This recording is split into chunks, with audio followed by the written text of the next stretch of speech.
Welcome to the deep dive. Today, we're getting into something pretty fundamental. Movement, flexibility, stretching. And we've got some really eye-opening stuff, especially from a forthcoming book, The Invisible Injury by Terrence Hughes. Yeah. You know, we all kind of grew up thinking we know how to move, how to stretch. More is better, right? Be more flexible. But what if? What if that whole idea is missing something huge, like a core piece about how strength and flexibility actually work together? That's exactly what we're tackling today. We're looking at sources that are really pushing back against the usual advice on stretching. They offer this totally different way of thinking about movement intelligence. Okay. Yeah, we'll dig into why the old ways, static stretching, dynamic stretching, often don't quite cut it, maybe even leave us feeling stiff and getting injured, and then uncover a way to, actually link what you want to do with what your body does. It's about redefining flexibility, really. Okay, so let's get into that. We've all done it right. Static stretches, hold for 30 seconds. Dynamic warm-ups, feels like you're doing the right thing, loosening up. But you're saying maybe these methods alone aren't the whole picture, or worse. Well, it's not that they're useless, but yeah, they definitely have limits, especially when you talk about actual performance and quality of movement, like static stretching, holding a stretch. Sure, it can temporarily increase your range of motion a bit. Right, you feel looser for a minute. Exactly. But here's the kicker. If you do that right before you need to be explosive, think sprinting, jumping it can actually make your muscles stiffer in a way and reduce your power output. Right, reduce it. So holding a stretch could make you less powerful right when you need it. Yeah, that's what some of the research suggests. And dynamic stretching, great for warming up, getting blood flowing, absolutely. But it doesn't necessarily teach your nervous system the tricky part, how to manage tension on the fly during a really complex movement. And the core issue, which these sources really hammer home, is often this thing called excessive co-contraction. Co-contraction? Yeah, it's basically when the muscles trying to make the movement happen, the agonists end up fighting against the muscles that are supposed to oppose or control it, the antagonists. Like hitting the gas and the brakes at the same time? Exactly like that. It just wastes a ton of energy, makes you inefficient, even if you look flexible on paper. Even if you have a good range of motion. So it's less about how long your muscles can stretch and more about how your brain is coordinating them, like telling them when to fire and when to chill out. You nailed it. That's the key insight. It's the nervous system's job to orchestrate these split-second moments of tension and relaxation, and it needs to adapt depending on what you're doing. What's really wild is some evidence suggests muscle can adapt and grow even without the standard nerve signals firing perfectly. Yeah, it hints that just forcing a muscle isn't the whole story of adaptation. There's this deeper neurological control aspect that's maybe more important than just yanking on a muscle. The real magic is in the coordination. Okay, so if static holds and just warming up aren't the full answer. Yeah. What is where it gets really interesting, right? Moving away from seeing the body as just parts towards this idea of tensegrity. Yeah, tensegrity. It's a total mind bender, a complete shift.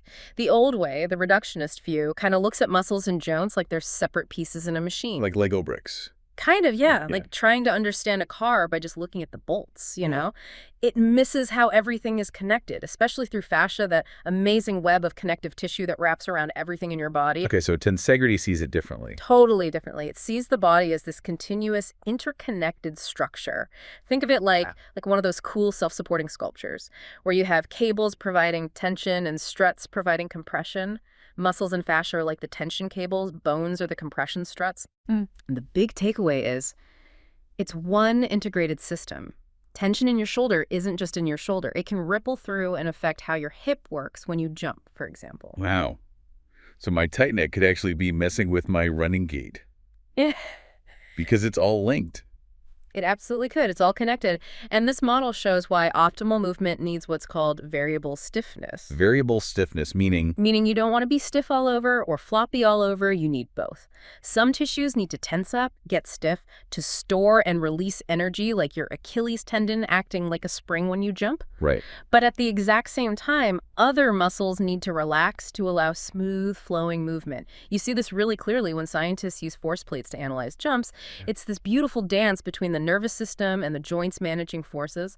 Understanding this interplay helps spot injury risks and boost performance. It really does sound like conducting an orchestra inside your body. Yeah. Okay, so for this interconnected web, how do we actually train for that explosive power, that perfectly timed release? Yeah. Our sources mention something called the whip principle from the Samba protocol. The whip principle, that's a great way to think about it. It's all about creating that effortless power through timing, not just brute force, like cracking a whip, right? It's loose, fluid, almost lazy until that final snap. Yeah. Scientifically, it comes down to kinetic chains. Power builds up sequentially. It's not just one muscle firing. It's your hip accelerating, then your torso, then your shoulder, then your arm, all in perfect sequence for, say, a punch. Okay, so if I tense up my shoulder too early when I'm trying to punch, I'm losing power right from the start. You're leaking energy is what the sources call it. Tension that comes in too soon just drains the power before it gets to the target. The goal is force summation, peak tension, hitting exactly at the end point. That's how you get maximum impact. Think about those incredible 1-inch punches, tiny movement, huge force. And then there's the impulse momentum idea. Relaxing immediately after impact lets you recover faster, ready for the next move, makes the whole thing more efficient. And you really see this in elite athletes. It's fascinating. Research on boxers shows this complex double peak pattern in their muscles when they strike. There's an initial burst, then a noticeable dip, a relaxation phase mid-movement, and then a final sharp peak right before impact. That's the body hardening moment for maximum force delivery. So they relax during the punch. In a way, yes, they manage the tension precisely.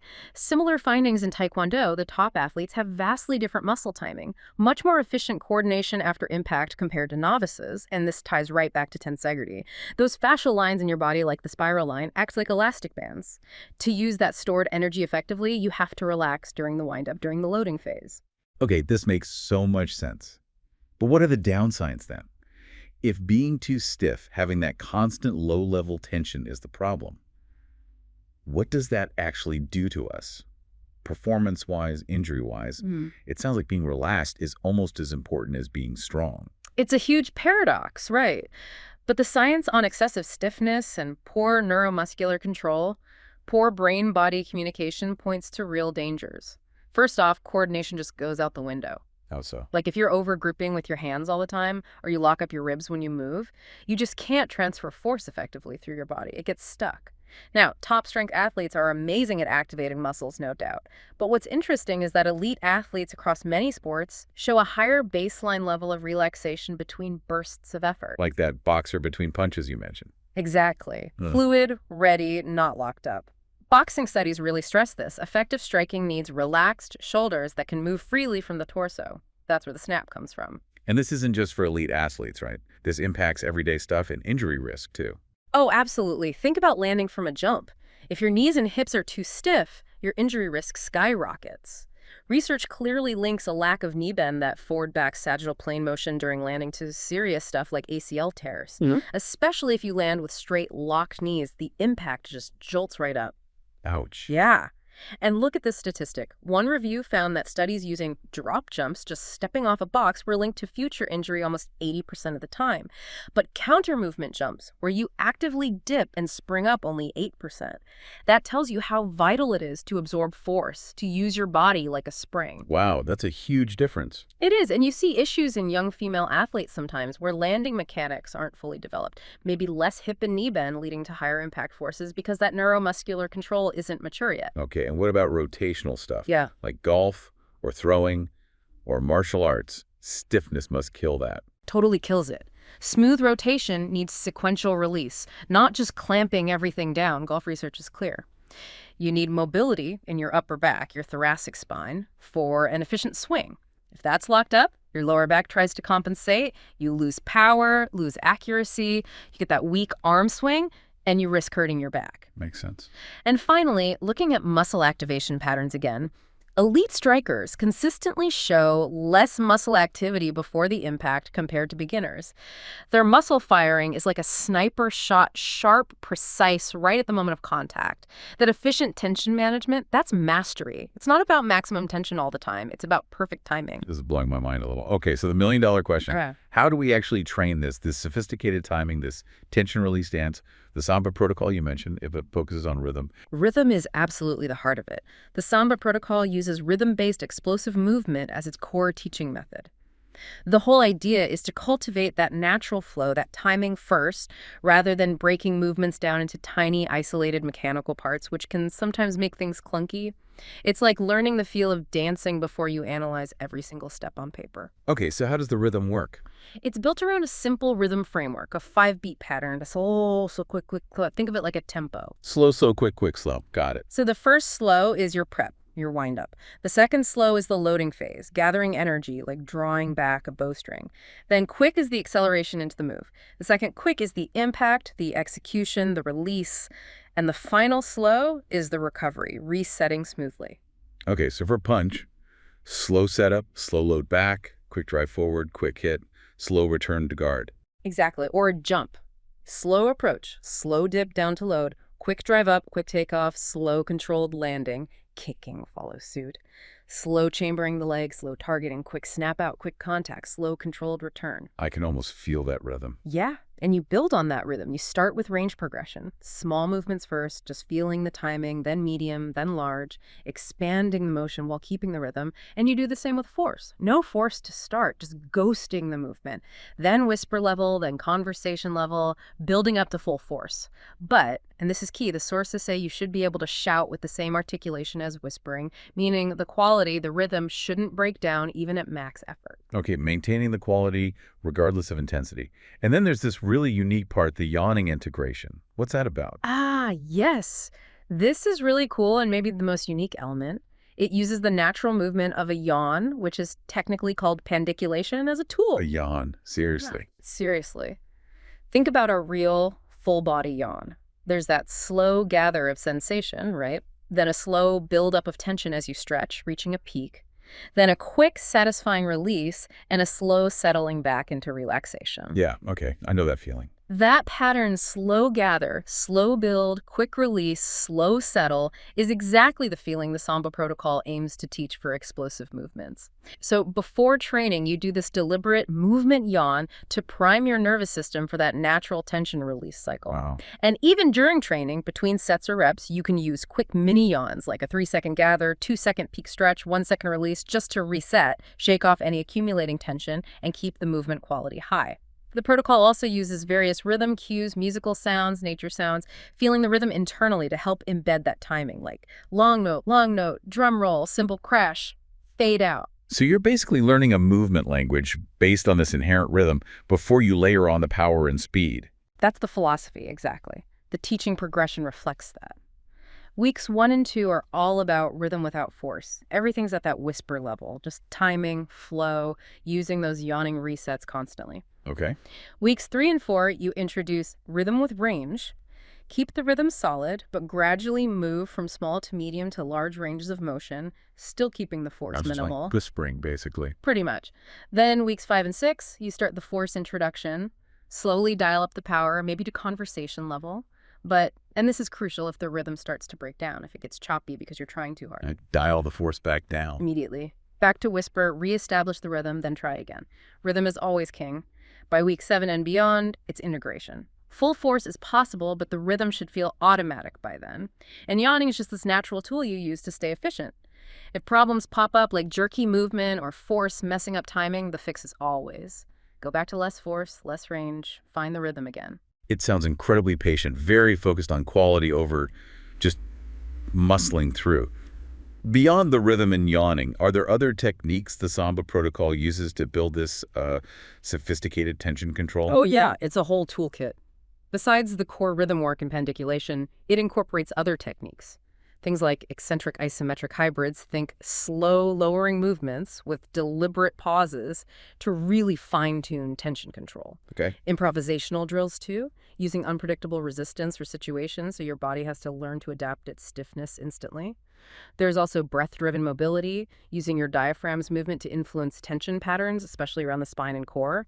And contrast training, deliberately switching between maximum tension holds and complete sudden relaxation to sharpen that on-off switch for your muscles. Sounds very comprehensive. And does this translate? Is there evidence it helps with preventing injuries or boosting performance? There's definitely supporting evidence in clear applications. For injury prevention, we know that consciously activating your core muscles, a preemptive brace, improves how your legs handle high-risk landings. It encourages more hip and knee bend, which acts like a shock absorber. Right, avoiding those stiff-legged landings. Exactly. And research even shows different sports demand different neuromuscular patterns, highlighting why this kind of tailored control is important. For performance, look at archery. Elite archers show superior timing, coordinating their muscles precisely at the right moment, avoiding wasted tension. Coaching methods using video feedback and getting athletes to reflect on their movement also prove really effective at improving these patterns. It all comes back to that boxing coach quote you mentioned, doesn't it? Power isn't how hard you tense, it's how fast you can switch tension on and off. That perfectly sums it up. Elite performance across the board seems to be defined by that precise timing, that sequential release down the kinetic chain, using only the necessary tension for the task, not just brute force everywhere, and that overall neuromuscular sophistication. This ability to manage tension dynamically, this is the key to what the sources call transmission. It's how your intention, your goal to move, flows smoothly into action without energy getting lost in unnecessary stiffness or poor timing. So intention flows into action without leaks. Exactly. And analyzing those powerful jumps really drives it home. Peak performance involves optimal tension, not zero tension. True relaxation and movement isn't just being limp, it's having precisely the right amount of tension in the right place at the right time. That control, that's what separates the best from the rest. It's finesse, not just force. Wow. Okay, so we've really unpacked a lot here. Movement isn't just about stretching more or getting stronger in isolation. It's this intricate symphony, timing, tension, release, all conducted by the nervous system. And the Samba protocol, with its focus on rhythm and that unique yawning integration, sounds like a fascinating way to learn that symphony. So, here's a thought to maybe leave you with. If real power, real explosiveness, comes more from the timing of the release than just from raw effort, how might that change how you think about your own movements, whether it's in sports, at the gym, or just getting up from a chair? That's a great question to ponder. How could this shift your own approach to moving better, feeling better? Thank you for joining us on this deep dive. Hopefully you feel a bit more clued in and maybe inspired